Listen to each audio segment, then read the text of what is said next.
Hey everybody, welcome to my YouTube channel. My name is Jimmy Yeomans. Tonight I'm going to be doing a video on Isaiah chapter 1. I'm going to tie it into us, okay? We're going to start this off. And in Isaiah chapter 1, it talks about how they turn their back on God, okay? We're going to go through what the people are like, what the kids are like, what the people were doing, and what God says about it, and what we could do to make things better, okay? But remember these two things too. The Old Testament was done as an example, as a warning for us, okay? That comes from Corinthians, and then in Ecclesiastes it says nothing new has happened under the sun. All right, and right here in the beginning it says, I have nourished and brought up children, and they have rebelled against me. The ox knows its owner, and the donkey its master's crib. Okay, God's saying that He's given us what we've got, okay, and then we don't turn around and we don't even act like we don't even know Him, okay, and we don't, all right. God is a God that says, fear me, okay, and He ain't one to be played with and toyed with. All right, it says right here, I lost a sinful nation, a people laid with iniquity, a brood of evildoers. It says children who are corrupters. All right, not corrupted, but corrupters. That means they're corrupting. They're corrupt themselves, and then they're corrupting other people. And I was thinking about the kids out there in our nation right now, some of them. And it says they have provoked the Lord to anger, the Holy One of Israel. They have turned away backwards, okay? So they have pushed God to the point of where He's having to do something to correct us, and He's pretty upset. All right. Now, this is what it says. It says, why would you be stricken again? Well, I mean, why be without God and cause yourself to go through this hard time? All right. And it says, you will revolt more and more. Your whole head is sick and the whole heart faints.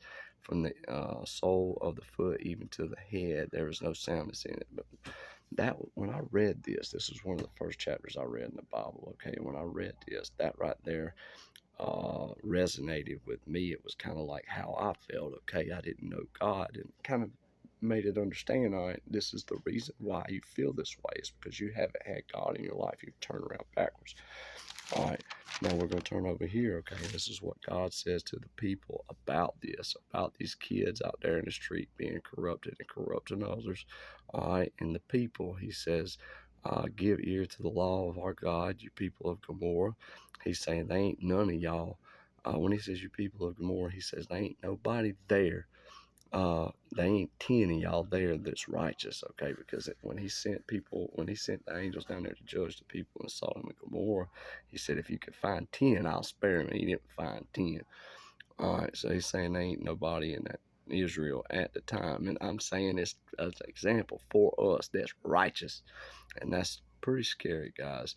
All right, and it says right here, it says, in what purpose of the multitude of your sacrifices to me? Okay, what they were doing was they were going up there and sacrificing bulls and stuff like that, thinking that they were doing what God wanted them to do. They were taking what they could use to help other people and squandering it, not knowing God well enough to know what He really wanted them to do with the money.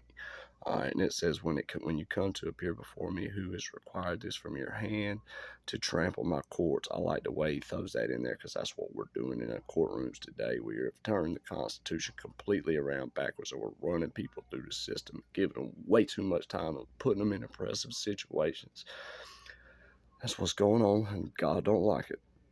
All right, and it says right here, it says, bring no more futile sacrifices. Incense is abomination to me. All right, no more futile sacrifices. That's the big one right there, okay? When you take your money and you give it to somebody who's doing the things that don't matter, or secondary things, instead of doing the primary things that matter to God the most. It's not good, guys. It's not good. This is what God says about that. He says, I cannot endure iniquity in the sacred meetings, your new moons, and your appointed feasts, when you get together and you're eating and you're having a good time and you're celebrating. Okay, and we got children out there in the street corrupted. That's not good. Okay, it says, I am weary of burying them. They are a trouble to me. When you spread out your hands, my eyes will hide from you. It says, although you make many prayers, I will not hear. And it says, your hands are full of blood.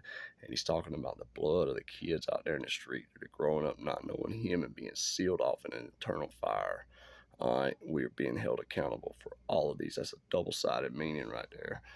Okay, guys, I hope you like this. Okay, it says, wash yourselves and make yourselves clean. It says, put away the evil from your doing, and He lists 3 things for you to do, okay? And it says, rebuke the oppressor, defend the fatherless, and plead the case for the widow. That's simple. I hope you like it. Hit the like button and subscribe.